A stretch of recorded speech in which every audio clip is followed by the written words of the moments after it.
stay there. Yeah. Until he comes. Yeah. Thank you, choir. Yeah. Thank you, musicians. Yeah. Thank you, Elder Barkley, Sister Barkley, and to each and everyone that came out tonight. We thank each and every one that has been with us all 3 nights. Amen. To my Light Chapel family, I thank y'all for coming to make this job tonight a little easier. Amen. To my mom, dad, and son that are here, to my wife, and to all of God's children, we greet you in the name of the Father, the Son, and the Holy Ghost. Amen. On this closing night of the revival, there is a word from the Lord. Amen. To my brothers in Christ, we thank y'all for coming out to support as well. Dear gracious and heavenly Father, it is preaching time. Lord, speak to us. Speak through us. Yes. And let the words of our mouth and the meditation of our heart be acceptable in thy sight, O Lord, my rock and my redeemer. And let the children of God say amen. Amen. Beloved, on the first night, we was broke, but we wasn't broken. Last night, we had a but God experience. Yeah. Or let me say it this way. On our Damascus road, we found out we was broke. But somewhere along that we realized, but God, we wasn't broken. So tonight I prayerfully call your attention to Luke 15. Luke 15, 18th verse. Luke 15, 18th verse. Now we will be preaching from 11 through 32, but for time's sake we will only read 18 through 24. Luke 15, verses 18 reads as follows from the New Revised Standard Version. I will get up and go to my Father. And I will say to him, Father, I have sinned against heaven and before you. I am no longer worthy to be called your son. Treat me like one of your hired hands. So he set off and went to his father, but while he was still far off, his father saw him and was filled with compassion. He ran and put his arms around him and kissed him. Then the son said to him, Father, I have sinned against heaven and before you.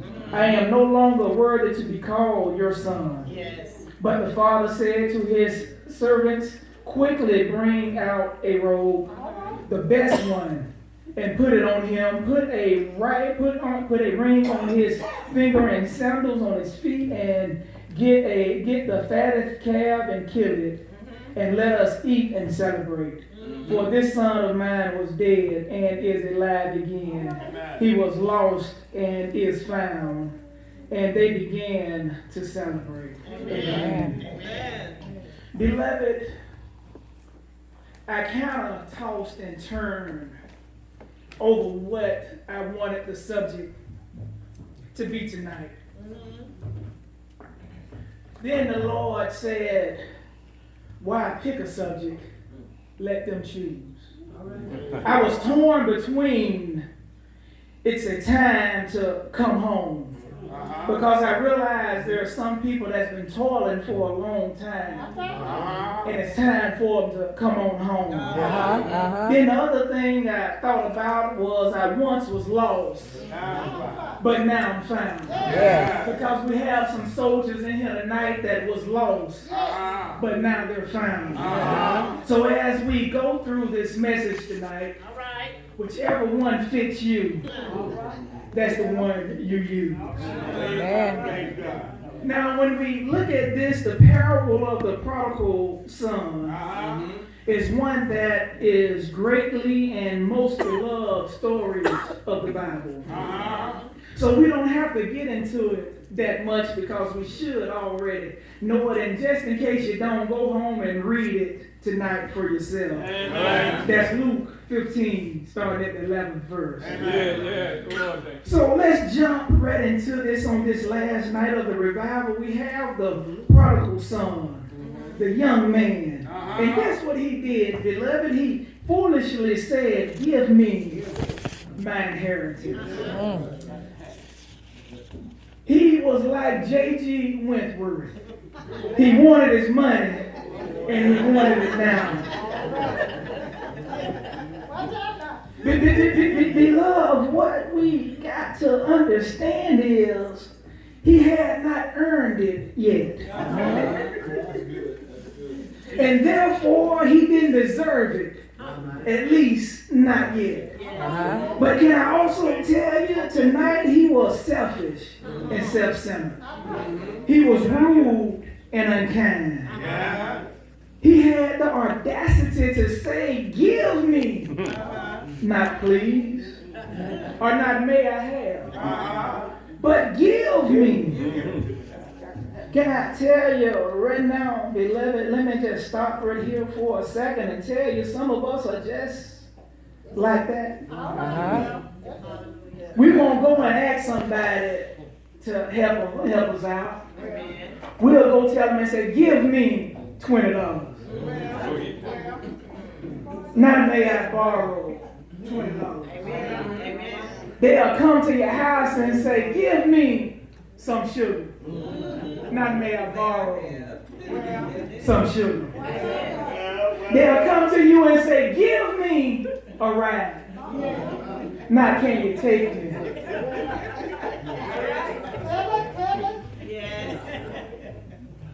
But can I also tell you right now, beloved, the prodigal son didn't care the effects that this may have had on his father. Well. Beloved, this could have hurt his father. It could have hurt the estate. It could have suffered, the father could have suffered a loss, not only financially, but of the goods itself. But did you realize it didn't matter to the prodigal son? Can you realize that sometimes some people will come to you and it doesn't matter how you feeling? Don't matter what kind of day that you had. All it matters is what you can do for them. Yes. You could have had the worst day of your life. Matter of fact, you could have just lost a loved one and they calling you asking you for money. You could have just lost your job and they calling you with all type of mess. Now let me just put this public service announcement out. Please keep your eyes straight forward on the pulpit. Because I don't want you looking around because somebody may think we're talking about them. You better preach. Beloved, can I also tell you a little secret? Now, when I tell you this, please don't tell nobody else. But the secret is, do you realize the prodigal son is in the sanctuary tonight? Do you realize, because I don't want to leave nobody out, because I know how we are.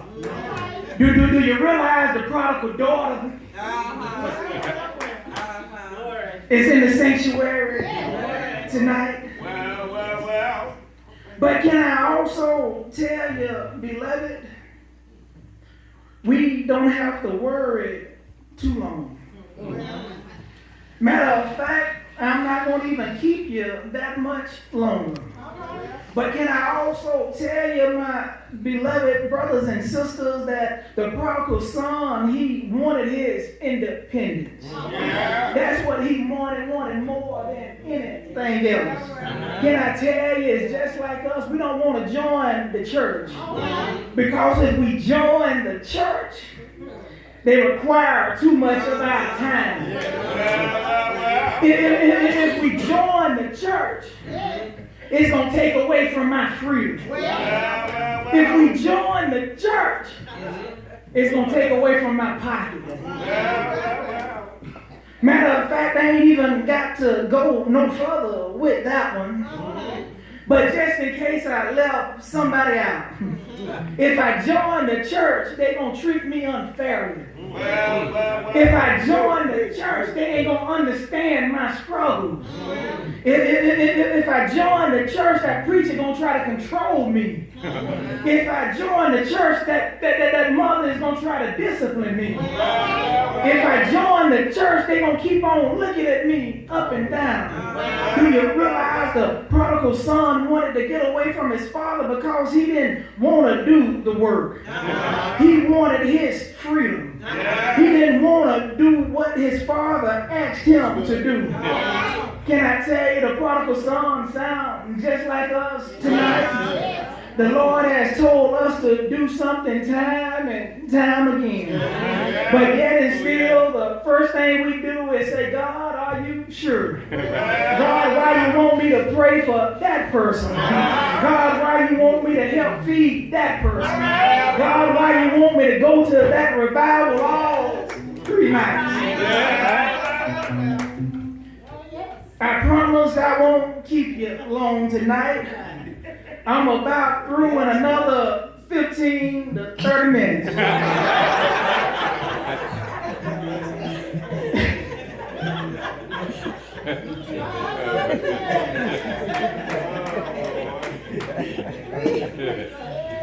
But I just got to call your attention to 2 verses. Verse 13 and 14 says, a few days later, the younger son gathered all that he had and traveled to a distant country, and there he squandered his property and dissolute living. When he had spent everything, a severe famine took place throughout the country, and he began to be in need. Can I stop one more time right here and tell you, my brothers and sisters, if you just missed what I said, it didn't take a whole chapter.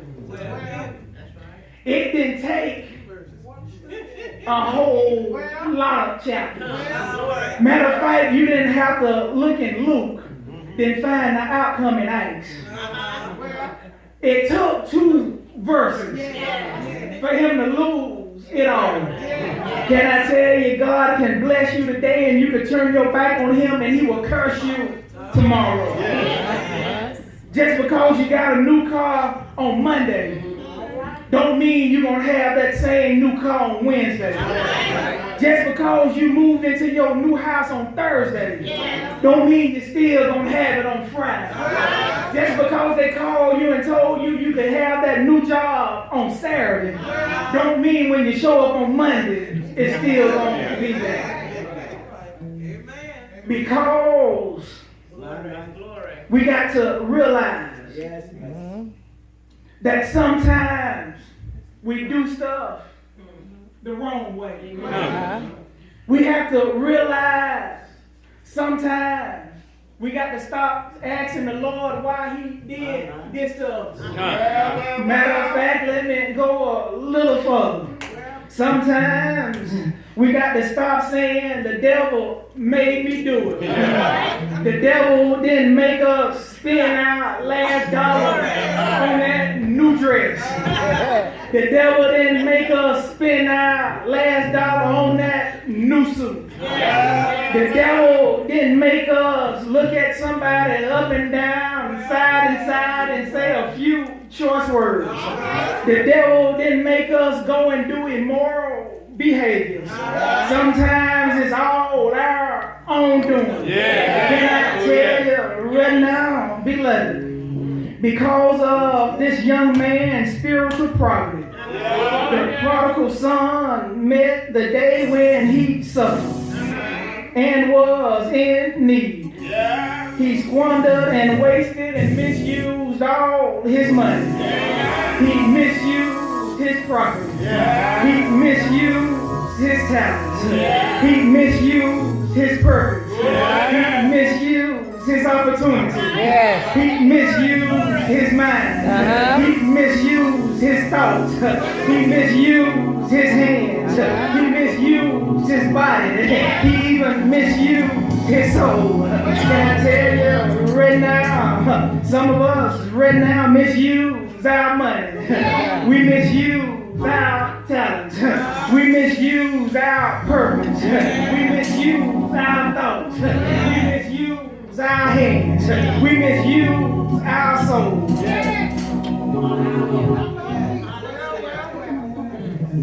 And the reason why he misused all of that because the flesh was weak.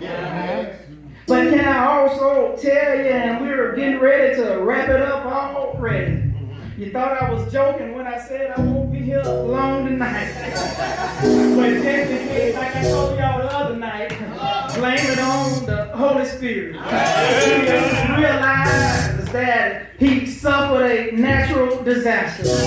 A famine struck him. Now when we look at that famine, can I ask you, has a famine struck you? Has a storm came in your life? Have sickness came in your life? Have you had an accident that came out of nowhere? Has death knocked on your door? Can I tell you right now, beloved, that the prodigal son was sitting there and he was in that little old pig pen. He looked at the pigs and looked at the slop. He looked at the slop and looked at the pigs.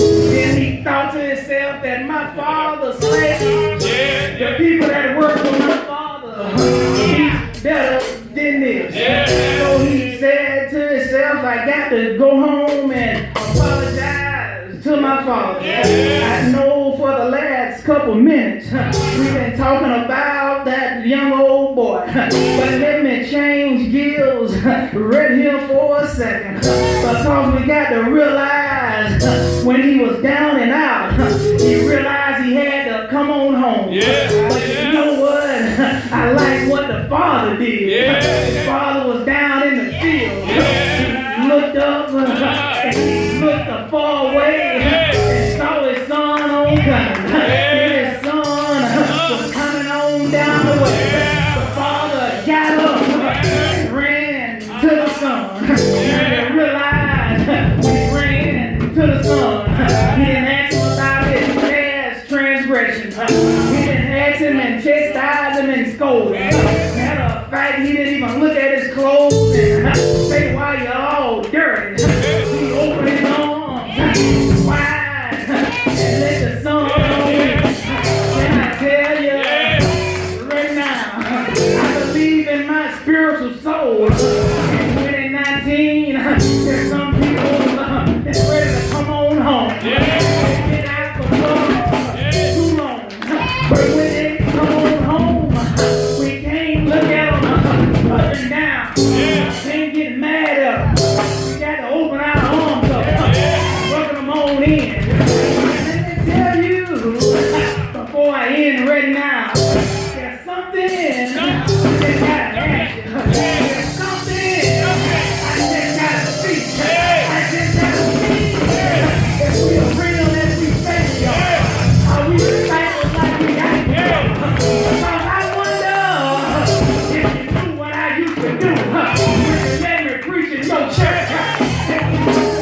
When people come into our house, if they look good, we welcome them on in. But if they come in the sanctuary, not dressed right, not looking right, not smelling right, we move away from them. Can I ask you another question? Have you opened your arms, open your house, open your heart? Somebody that you didn't know got to get out of here. But let me tell you, some days I didn't always preach the word of God. Long ago, I was out there in the world. Long ago, I was out there doing what I did. Let me in. Let me in. If I look like this, if I came to the church dressed like this, would you let me in your pulpit? Just let me in the choir stand. I wouldn't just look at me up and down. There's somebody out there tonight that got some problems in their life. There's somebody out there tonight that done went through some stuff. There's somebody out there tonight that's been in the pit. There's somebody out there tonight that's still in the pit. But you know what? I like what the Father did. He looked up and saw his son. Can I tell you right now?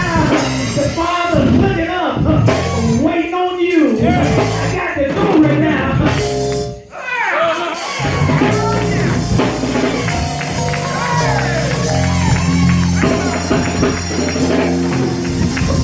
Can I tell you?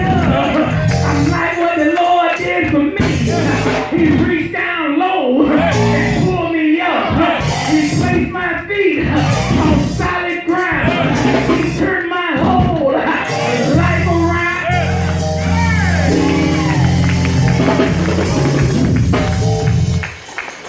Lord, thank you. Hallelujah. Thank you. Before I close out, Yeah. can you do me a favor right now? Look at one of your neighbors. Matter of fact, grab them by the hand. Rock them and shake them. Shake them and rock them. Tell them it's time to come on home. Maybe you got the wrong neighbor. Turn to another. Grab his hand. Rock them and shake them. Shake them and rock them. One was lost, but now I'm found. One was blind, but now I see. One way to amazing grace, where would I be?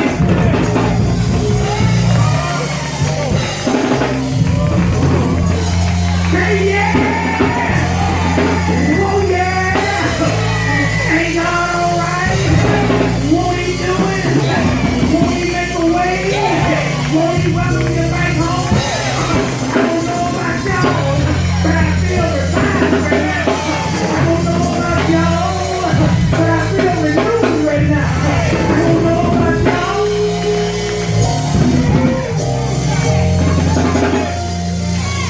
You got to get out of here. But can I tell you one more thing?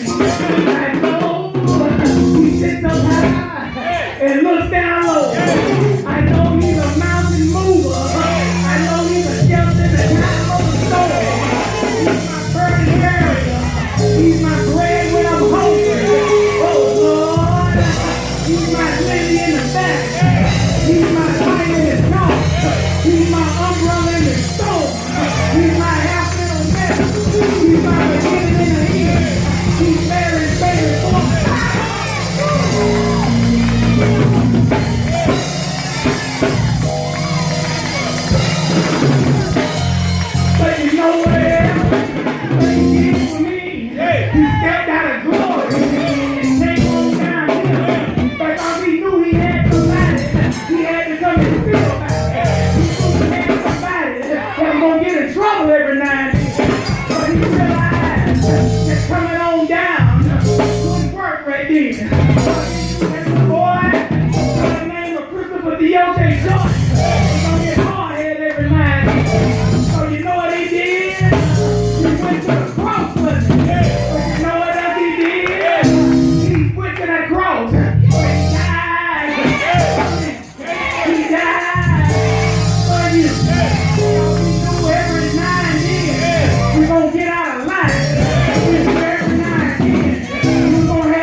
picked me up and turned me around, placed my feet on solid ground.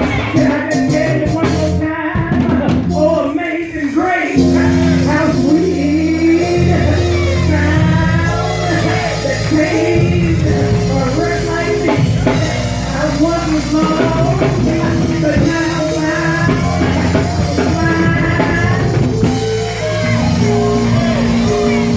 But now I see.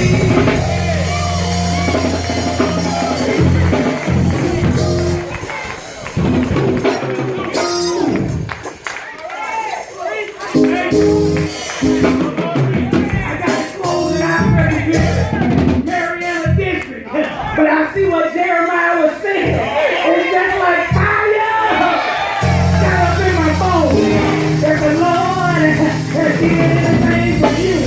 I want you to stand to your feet right now. That the Lord